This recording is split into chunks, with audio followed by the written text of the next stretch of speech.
Hello students.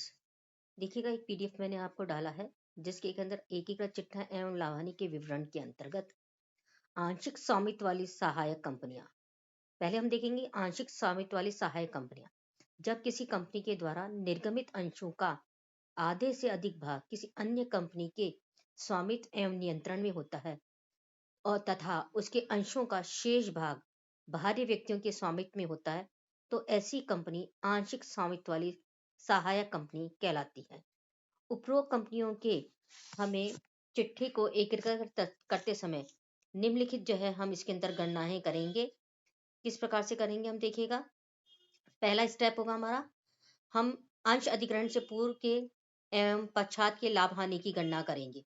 ठीक है, अंश अधिग्रहण से पूर्व एवं बाद के लाभ हानि की गणना करने के लिए जो हमने इससे पहले तरीका देखा है, हम बिल्कुल उसी प्रकार से इसकी गणना करेंगे।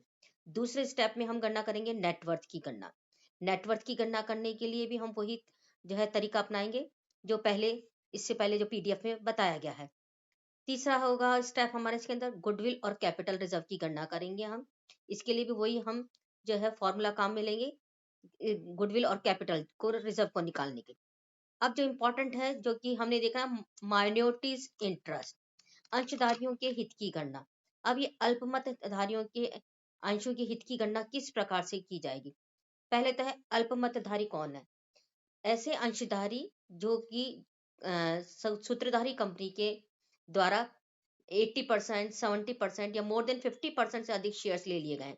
बाकी के जो रिमेनिंग अंशधारी हैं, वो रिमेनिंग अंशधारी क्या कहलाते हैं? अल्पमतधारी अंशधारी कहलाते हैं। इन अल्पमतधारियों अंशधारियों के हित की गणना करने के लिए हम तरीका जो अपनाएंगे इसके अंदर देखिएगा। सबसे पहले हम इसके अंदर निकालेंगे share in net worth of subsidy company. जो है सब्सिडी कंपनी के नेटवर्थ हमने ऊपर देखा किस प्रकार से हमें निकालना है। उसके अंदर जो है हम इसके अंदर अल्प मतदारियों के हित की गणना उसका परसेंटेज के आधार से इसको हम निकालेंगे। फिर हम इसके अंदर जोड़ेंगे share in post acquisition profit, जो हमारा अंश अधिग्रहण के बाद का लाभ होगा। उस अंश अधिग्रहण के बाद के लाभों में अल्प मतधारियों का जितना भी हित होगा वो इसके अंदर जोड़ दिया जाएगा। इसके पश्चात हम इसमें से लेस करेंगे यदि हमें unrealise profit include in closing stock दे रखा है। यदि हमारे को प्रश्न के अंदर क्लोजिंग स्टॉक दिया गया है और उसके अंदर लाभ सम्मिलित है, तो उसको इसके अंदर से लेस कर दिया जाएगा। लेस करेंगे हम इसके अंदर हम लेस करेंगे interim dividend already received by holding company. यदि इंटरिम डिविडेंड है और इंटरिम डिविडेंड ऑलरेडी रिसीव कर लिया गया है, तो वो भी जो है इसके अंदर से लेस कर दिया जाएगा।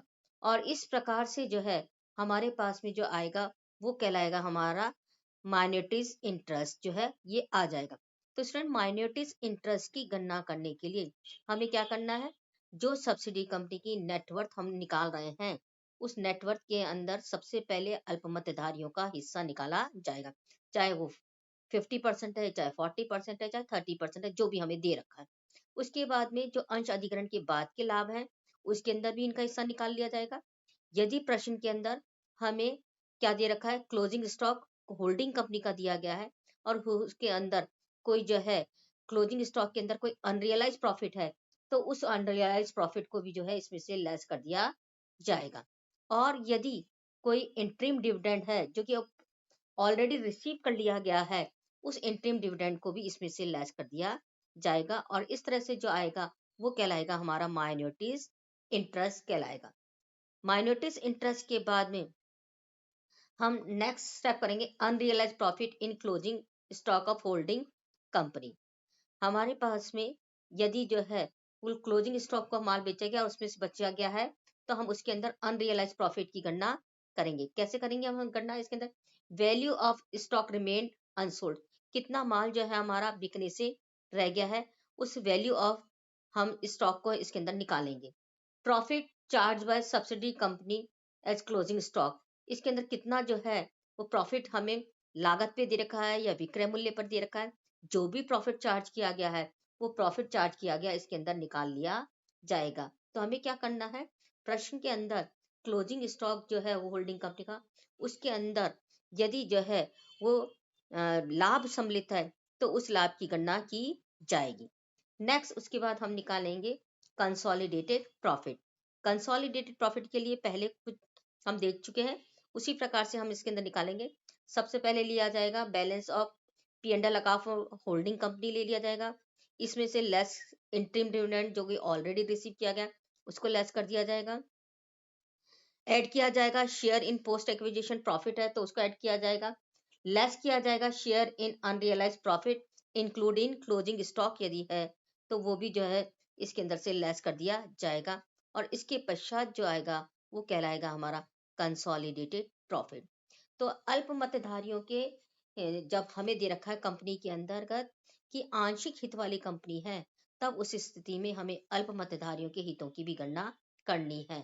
बैलेंस शीट बनाने से पूर्व हमें ये इस तरह से स्टेप बाय स्टेप जो है इसके अंदर कैलकुलेट करना होगा और इसके बाद में हम फिर जो है वो कंसोलिडेटेड बैलेंस शीट को तैयार करेंगे। Thank you students.